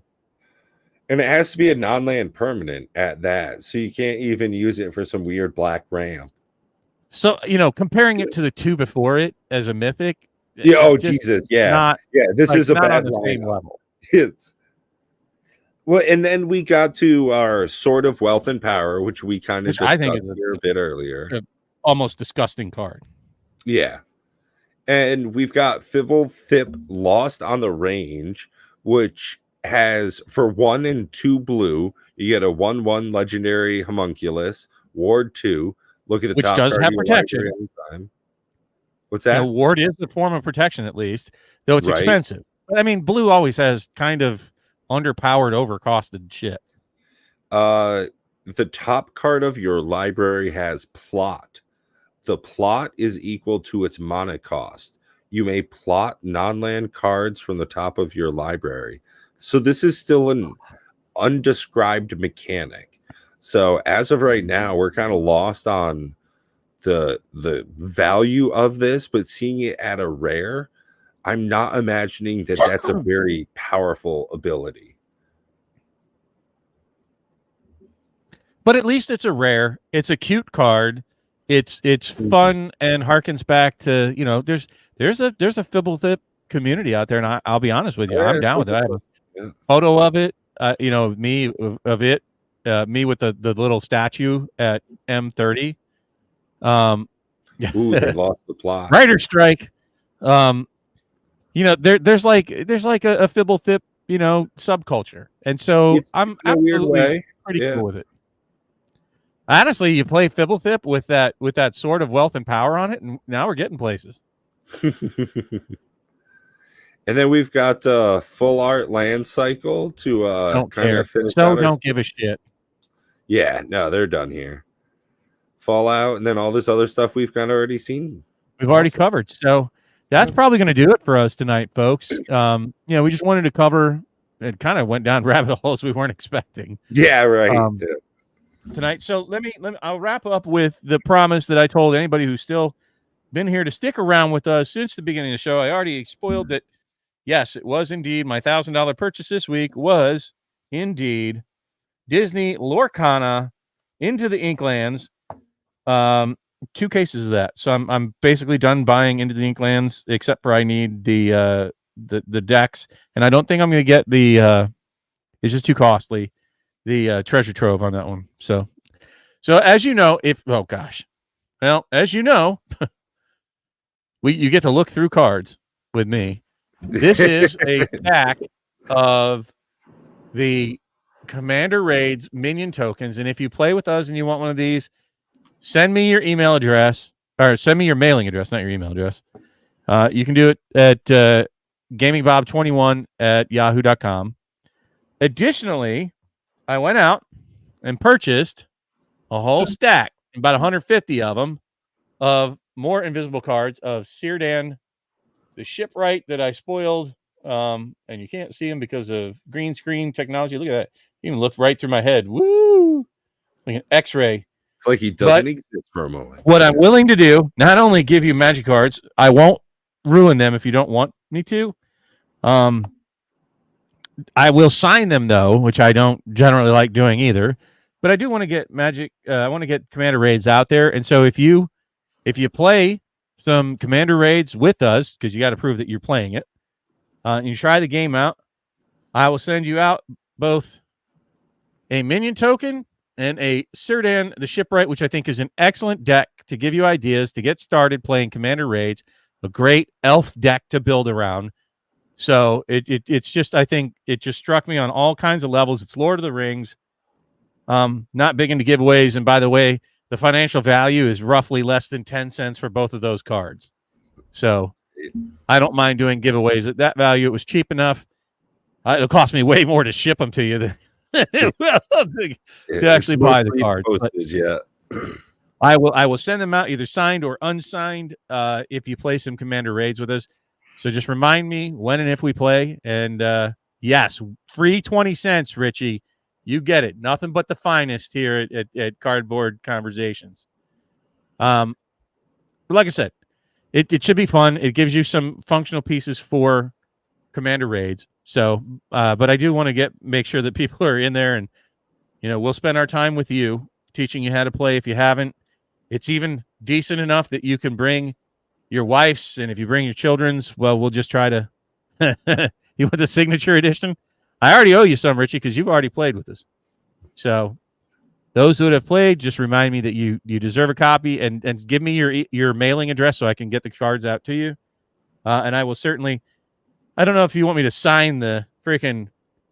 These are proxies that I had made because, well, the cards don't exist in the Magic canon, so you'll have something that other people won't have. These are legit, Magic cards that I bought on TCG Player, so you can get legit cards, and I'll even ruin them by signing them. So I'll ruin your 6 cents of value. Well, hey guys, I've got some pizza to eat, some NyQuil to drink, and a little bit of Last Epoch to play. So I think this is going to be the end of the stream for me. Thank you, everybody, for joining us tonight.